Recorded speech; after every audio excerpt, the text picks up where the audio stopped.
Alright, so I finally finished my final episode of Soul Eater on Blu-ray.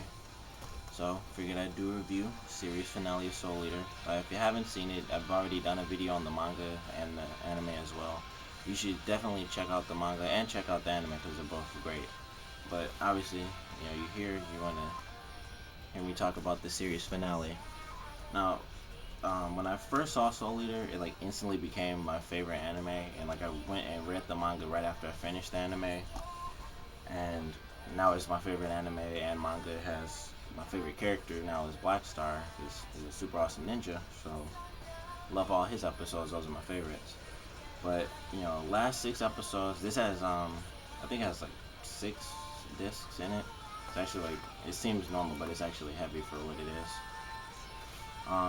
The final 6 episodes, I watched them all today, and it started off with the fight of Maka and Soul versus or Maka and Soul with Corona fighting his mom, whose name for some reason I cannot remember right now. But Medusa, they're fighting Medusa. It's right when Maka comes in, so the action's really getting started now. They go through that fight. It's super fun to watch. I love when Medusa fights because that's one of the more artistic, scenes whenever she's in there because she does the whole vector plates and vector arrows and stuff. And I just like her moves, like the vector arrows, or I think it's the vector plate that she uses to jump around. I kind of like that. I think that's a really cool move.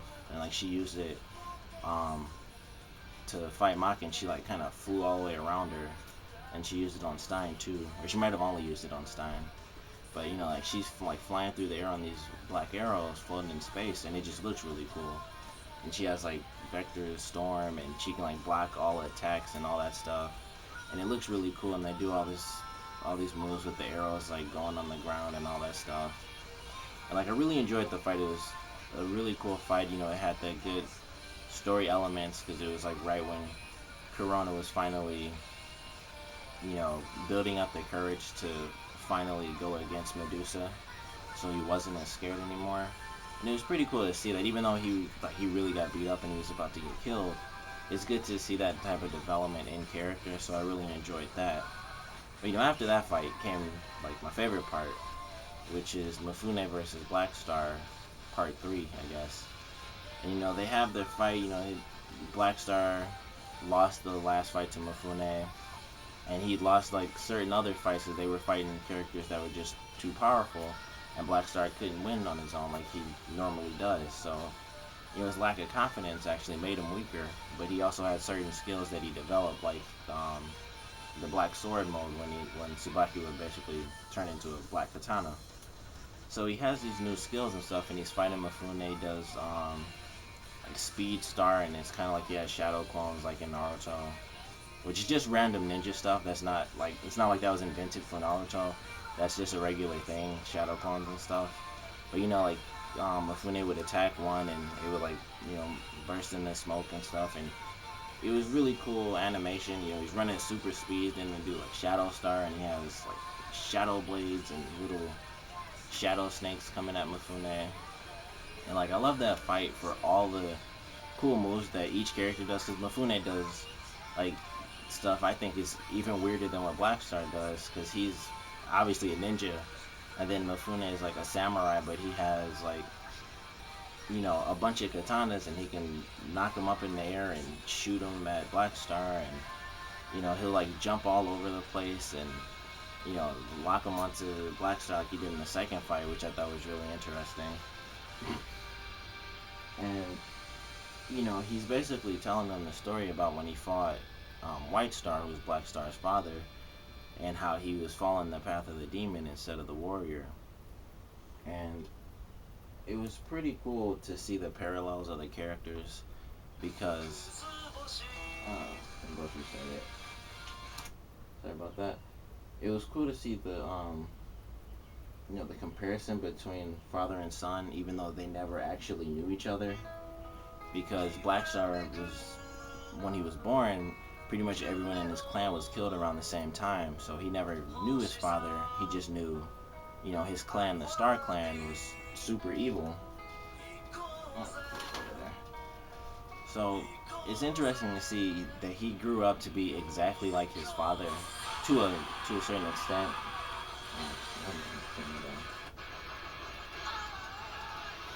And it's cool to see that because, like I said, he grew up pretty much on his own. His whole clan was already destroyed. I don't know why that's flipping up and down, but he grew up without his clan, and he still turned out to be like his father at a young age because all he worried about was beating everybody else and being like the best there ever was.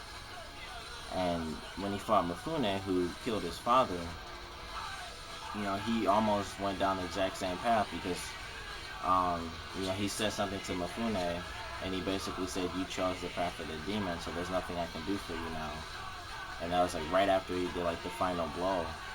And it seemed like Blackstar died, but he pretty much went into um, the soul of the katana. So he was kind of talking to Tsubaki's brother, who was in an earlier episode, who's also a part of the katana. And he finally accepted him. They pretty much gave him power.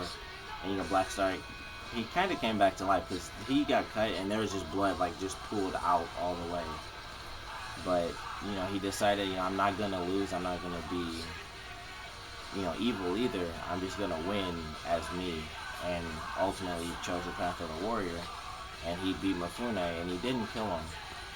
And that was one of the things, because I watched the anime first and then went to the manga. I actually preferred how it was in the anime because I like Mifune as a character. He was like a really cool character.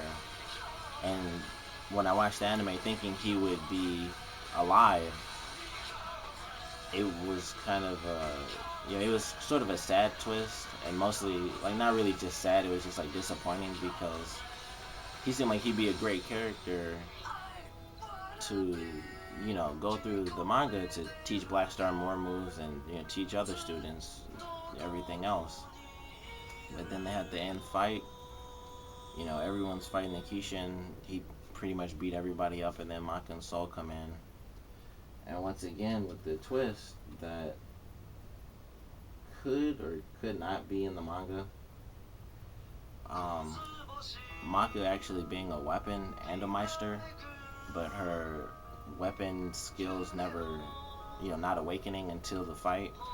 I feel like that could be, something that comes up. I don't know. It might have. I've seen pictures of the latest one. I think it's like Dark Side of the Moon 7.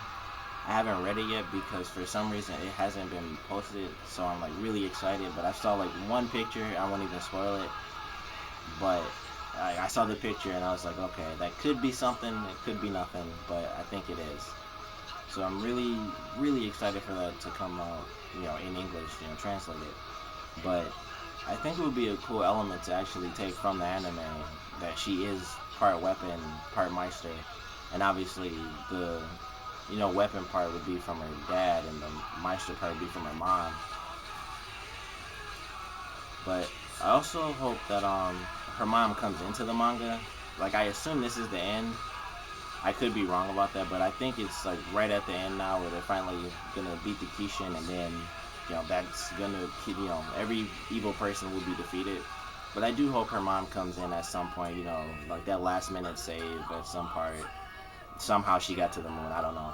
She could have any abilities. Who knows? Because they haven't shown her at all. They just talk about her. And if she's as powerful as they always say she is, she could, get put into the manga, which I really hope they do.